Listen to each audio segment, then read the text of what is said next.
Bonjour, Stéphane Bianchi du Parisien. Je voulais savoir si l'enchaînement des matchs et des blessures qui vous imposent un turnover pouvait s'étendre jusqu'au poste de gardien de but et donner un peu de temps de jeu à Lucas Chevalier qui a plus joué depuis le 23 janvier, je crois. Merci. Bonjour, on a l'objectif clair de chercher à gagner les matchs. C'est le plus important. Après, demain, on va décider ce qu'on pense est la meilleure alignation pour ce match. Bonjour Lucien Riquet, Hugo Delon du journal L'Équipe. Vous avez choisi l'été dernier et même cet hiver de peu recruter, de rester stable par rapport à l'effectif. 3 recrues cet été, une cet hiver. Donc ça vous oblige à avoir une rotation relativement faible sur 17, 18, 19 joueurs cette année. Quand vous voyez la prestation des remplaçants, ou en tout cas des joueurs qui jouent moins contre Lyon, est-ce que ça valide cette décision? Est-ce que vous regrettez de ne pas avoir élargi davantage votre groupe? Et est-ce que vous êtes satisfait de la production de vos remplaçants? Merci.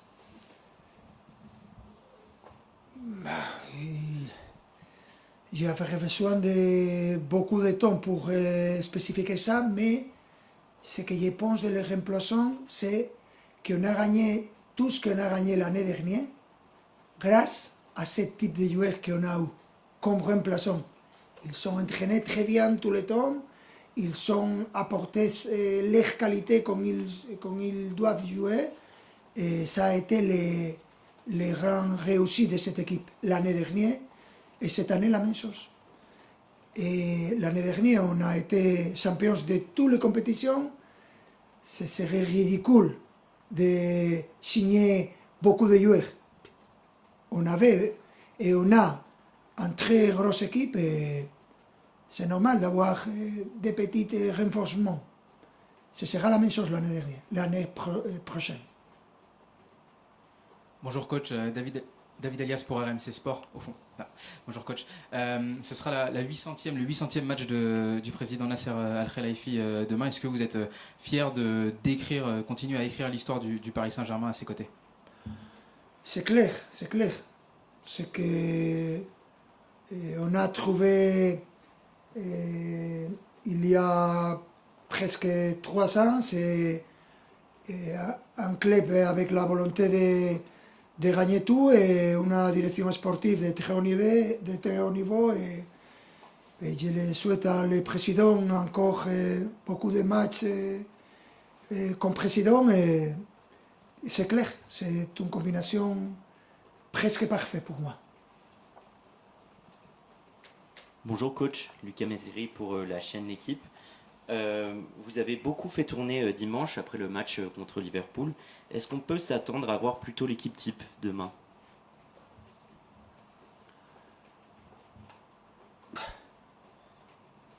Ce qui m'intéresse, c'est après 3 années, si vous ne savez pas comment je cherche à gérer ça, ça ne marche comme ça.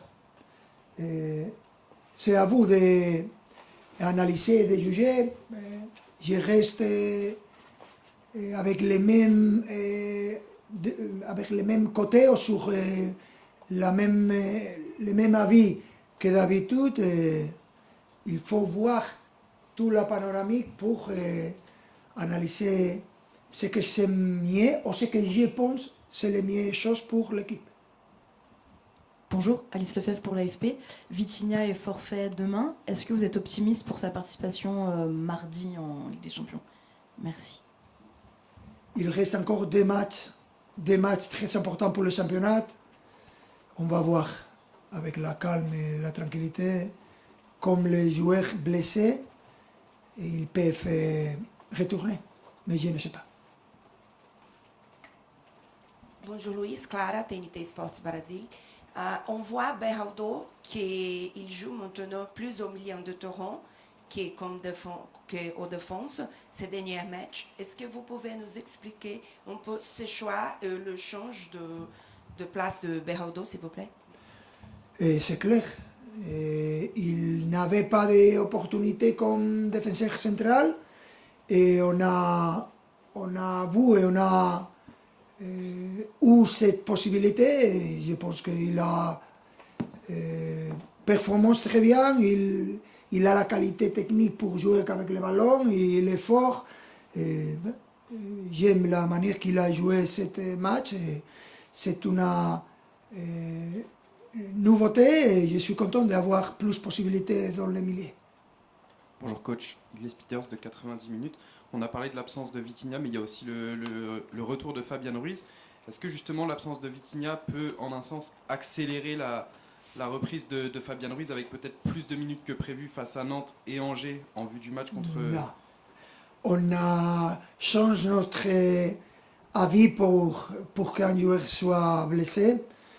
Il y a un temps normal pour récupérer le niveau physique et il y a besoin de plus matchs, plus parties, plus matchs, plus minutes pour récupérer le niveau physique de Fabien.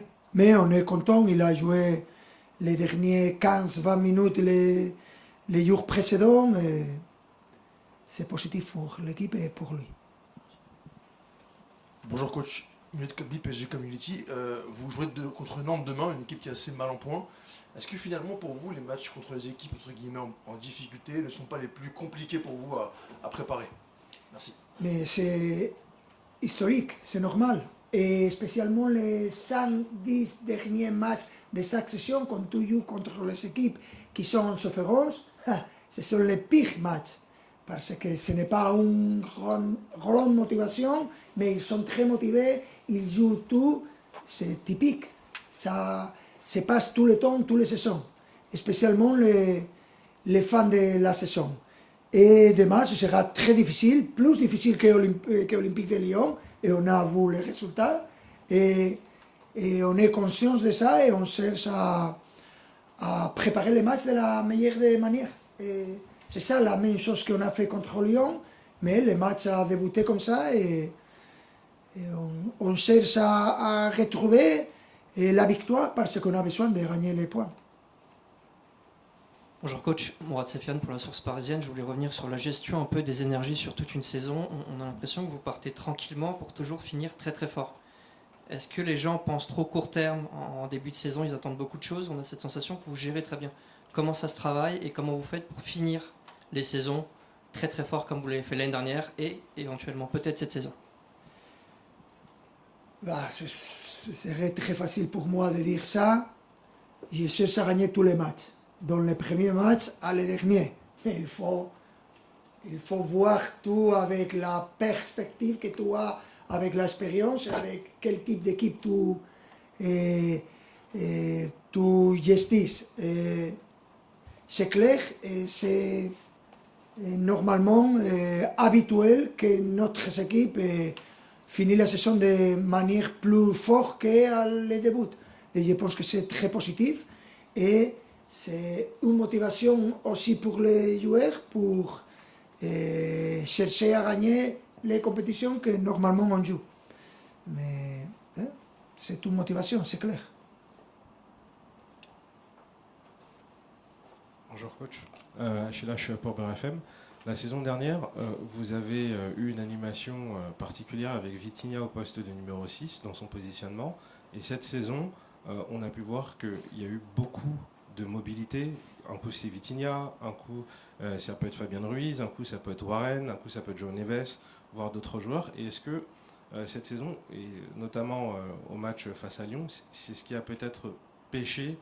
Est-ce que les joueurs ont eu un petit peu de mal à justement s'adapter à cette petite modification que vous avez pu mettre en place cette saison par rapport à vos adversaires? Non. Quand tu démarres un match comme les matchs précédents et tu concèdes les deux dernières chances qu'ils ont créées, ils ont marqué les débuts, c'est un match qui est beaucoup compliqué, plus compliqué. Il faut savoir surmonter ça, ce n'est pas facile. Et on a vu contre un bon Lyon de la difficulté. Demain, ce sera difficile, très difficile. Si personne attend à aller au Parc des Princes pour manger des palomitas ou la Coca-Cola, oubliez ça, oubliez ça. Ce sera très difficile parce que Nantes, Ils sont des joueurs de qualité, ils sont une équipe avec difficulté et nous avons besoin de gagner 3 points. Si tu attends un match facile, oubliez, ce ne sera comme ça, ce sera très difficile et c'est clair que c'est important de savoir et de démarrer les matchs de la meilleure des manières. Après ça, il y a une différence, c'est clair, entre PSG et Nantes, c'est clair, et il faut savoir que montrer dans les résultats et dans les choses que nous faisons sur le terrain cette supériorité. Mais ce sera difficile, je me répète. Oui, de nouveau Hugo Delon à l'équipe. La semaine dernière, ou plutôt dimanche, Ibrahim Mbaye n'était pas convoqué dans le groupe. Depuis plusieurs mois, même depuis l'an dernier, vous aviez été très positif sur IB par rapport à ses qualités, par rapport à son état d'esprit. Ça signifie quoi le fait qu'il ne soit plus là? C'est qu'il n'est pas bon à l'entraînement? C'est qu'il a un comportement qui ne vous satisfait pas? C'est tout simplement parce qu'il y a de la concurrence? Vous pouvez nous expliquer un petit peu ce qui aujourd'hui vous conduit à ne pas le convoquer? C'est simplement ce que j'ai dit. Chaque minute que tu peux jouer au Paris Saint-Germain doit être spéciale. Je n'ai aucun regret sur IB, mais chaque minute que tu joues au Paris Saint-Germain, il faut être prêt. Et il a été prêt, mais j'espère beaucoup de plus de tous les joueurs. Et c'est simplement la concurrence. Un joueur doit rester dehors de l'équipe. Rien. Ce que je voudrais et ce que je veux, c'est chaque minute que tu as l'opportunité de jouer au Parc des Princes ou à l'extérieur, profiter de cette minute. Merci.